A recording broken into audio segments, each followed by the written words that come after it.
Hello সবাইকে স্বাগতম জানাই সাবেরা এলকে ব্লগসে। আর সবার প্রথমে সবাইকে জানাই অনেক অনেক শুভেচ্ছা ও ভালোবাসা, মানে সরস্বতী পুজোর শুভেচ্ছা।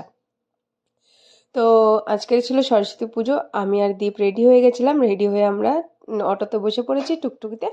এখন আমরা যাব দীপের স্কুলে। এই যে গেট, আমরা চলেও এসেছি বসার পরে খুব তাড়াতাড়ি। তারপরে দেখো গেটটা কত সুন্দর সাজিয়েছে, তোমাদেরকে দেখাচ্ছি।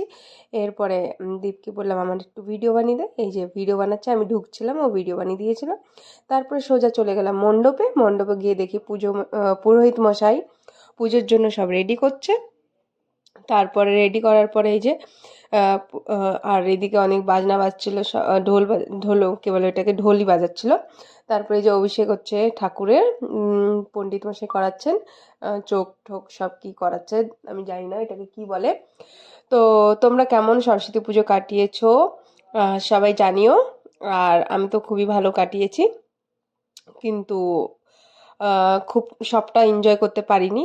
আর তারপরে হয়ে যাওয়ার পরে আমরা এই যে এই দুটো মেয়ে ফুল দিচ্ছিল আমাদেরকে, তো আমরা ফুল নিয়ে পুষ্পাঞ্জলি দেওয়ার পরে সোজা চলে গেলাম প্রসাদ নিতে। এই যে এখানে প্রসাদ দেওয়া হচ্ছিল। আর দেখো কত মানুষজন এসছে। আর তারপরে তো এই যে ওর বায়না যে আমি ঝোলা ঝুলবো, আমি এইটা নেব, আমি সেইটা নেব। তারপরে এই যে এই বাবলসের এইগুলো কিনে দিলাম।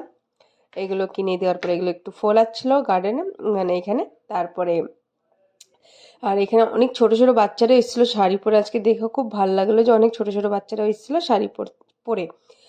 তারপরে এই যে ও ফোলাচ্ছে, তারপরে আমি বললাম আমাকে একটু দে, আমি একটু ফোলাই, আমার ইচ্ছা করছে আমার। তারপর ও আমাকে একটু দিল।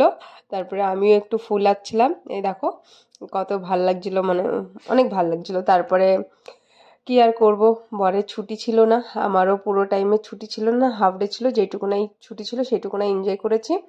তারপরে যে ও আবার চলে গেছে কোথায়, বন্দুক বন্দুক নিয়ে বেলুন ফোলাতে। ওইটাও 100 টাকা, যা নেবে সব 100 টাকা। এত দাম বাড়িয়ে দেয়। আর বাচ্চাদেরকে দেখে আরও বেশি, জানে বাচ্চারা থাকলে জ্বালাতন করবে, কিনে দেবেই, করবেই। তারপরে তোমাদেরকে দেখাচ্ছিলাম, দেখো গার্ডেন আজকে অনেক অনেক লোকজন এসেছিলো স্কুলে সরস্বতী পুজো করতে। তো এরকম এনজয়টা আমি প্রথমবার করলাম। এর আগে আমার স্কুলে, আমি যখন পড়তাম এরকম আমার এদের স্কুলে হতো না। স্কুলে পুজো যাই হতো স্কুলের ড্রেস পরে আসতে হতো, ঘরের ড্রেস চলতো না। তো সেই জন্য আমরা যেতামই না স্কুলে।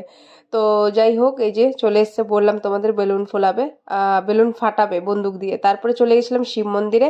শিব মন্দিরে গিয়ে একটু এনজয় করে চলে আসলাম অফিসে, কেন যেতেই আমার ম্যামের ফোন চলে এসছে কতক্ষণে আসবো বলে। তারপর তোমাদেরকে একটা গার্ডেন দেখাচ্ছি। দেখো এখানে অনেক রকমের ফুলের গাছ লাগানো হয়। আর প্রত্যেক বছর এইটা মানে কম্পিটিশন লাগানো হয়, আর ফার্স্টও আসে, মানে অনেক টেক কেয়ার করে, আর খুব পরিষ্কার।